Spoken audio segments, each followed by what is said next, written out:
Integrated theatre command एक संयुक्त सैन्य ढांचा है जिसमें थल सेना, वायुसेना और नौसेना की ताकत को एकीकृत कर एक क्षेत्र विशेष में संचालन के लिए एक ही कमांडर के अधीन लाया जाता है। इसका उद्देश्य संसाधनों का समन्वय, युद्ध क्षमता में वृद्धि और निर्णय लेने की प्रक्रिया को तेज करना है। नमस्कार दोस्तों, मैं हूं प्रेमलता और स्वागत करती हूं आप सभी लोगों का आपके अपने YouTube channel next gen PCS पर।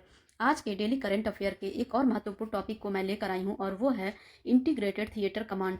जैसा कि आप लोगों को बता दी हूँ मैं कि इसमें थल सेना, नौसेना और वायुसेना के संसाधन को एक एकल कमांडर के अंतर्गत विशिष्ट भौगोलिक क्षेत्र में काम करना होता है। इससे लाभ यह होगा कि इससे बेहतर समन्वय होगी, तीनों सेनाओं के बीच में निर्णय लेने की प्रक्रिया तेज होगी और युद्ध क्षमता में भी वृद्धि होगी।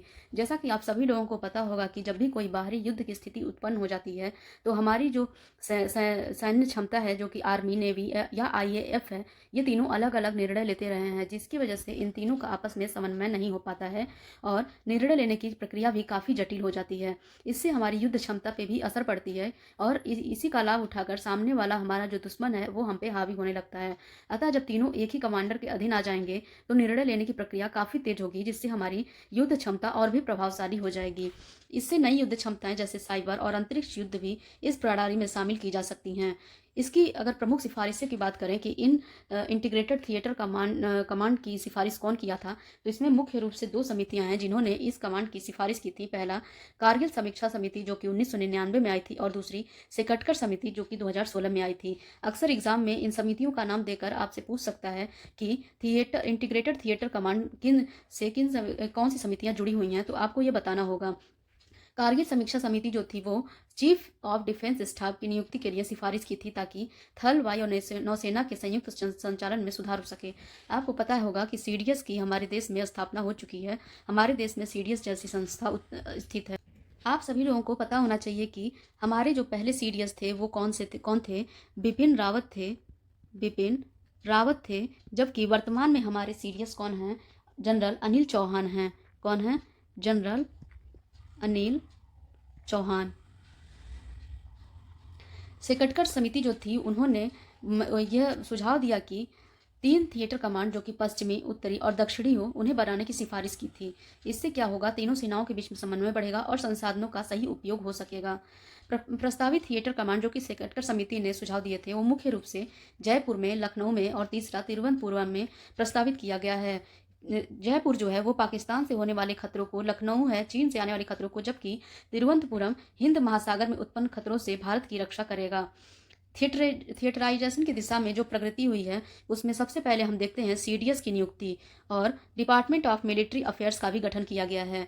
इंटर सर्विस ऑर्गेनाइजेशन एक्ट 2023 जो कि तीनों कमांड सेनाओं पर अनुशासनात्मक अधिकार देता है। क्रॉस पोस्टिंग के जरिए संयुक्तता को बढ़ावा दिया गया है। पहला tri service common defence station Mumbai में 2024 में स्थापित किया गया, जो कि लॉजिस्टिक और मेंटेनेंस का एक एकीकृत प्रबंधन करता है। मौजूदा ट्राई सर्विस कमांड्स कहाँ पे हैं, आइए देखते हैं। एक है अंडमान और निकोबार में जो कि पोर्ट ब्लेयर में है। यहाँ भारत का पहला ट्राई सर्विस कमांड दक्षिण पूर्व एशिया और साउथ चाइना सी पर नजर रखता है। कहाँ पे? दक्षिण पूर्व एशिया पे और साउथ चाइना सी पे।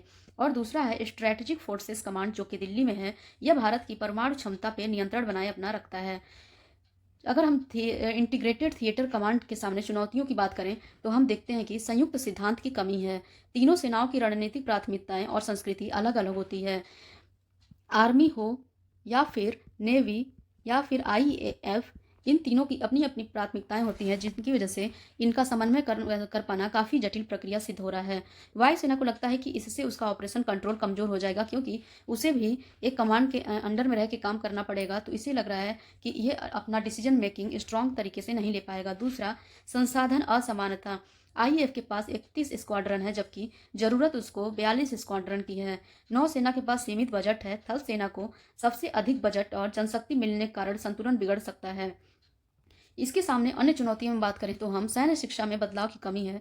वर्तमान प्रशिक्षण प्रणाली सेवा विशिष्ट है। संयुक्त प्रशिक्षण संस्था का कोई रूप अभी तैयार नहीं हुआ है। संयुक्त रूप से अगर इन्हें शिक्षित किया जाए तो यह संभव हो सकता है कि इनमें समन्वय बढ़िया बना रहे और इनकी प्रदर्शन क्षमता काफ़ी बेहतर हो, लेकिन अभी संयुक्त प्रशिक्षण संस्था की व्यवस्था नहीं की गई है। इसकी वजह से भी इनमें काफ़ी चुनौती देखने को मिलती है।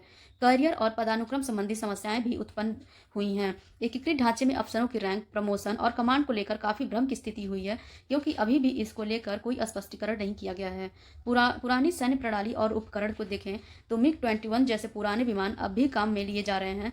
स्वदेशी हथियार प्रणालियों जिसमें अर्जुन टैंक, INS विशाल में देरी हो रही है। अविकसित संरचना, विशेषकर उत्तरी क्षेत्र में सड़क और रेल नेटवर्क की कमी है। अभी भी उत्तरी क्षेत्र में पूर्ण रूप से इन सड़क और रेल नेटवर्क की जो संरचना है वो बेहतर और आधुनिक नहीं हो सकी है। तकनीकी एकीकरण की कमी, साइबर स्पेस, इलेक्ट्रॉनिक वारफेयर की क्षमता की कमी सीमित देखने को मिलती है।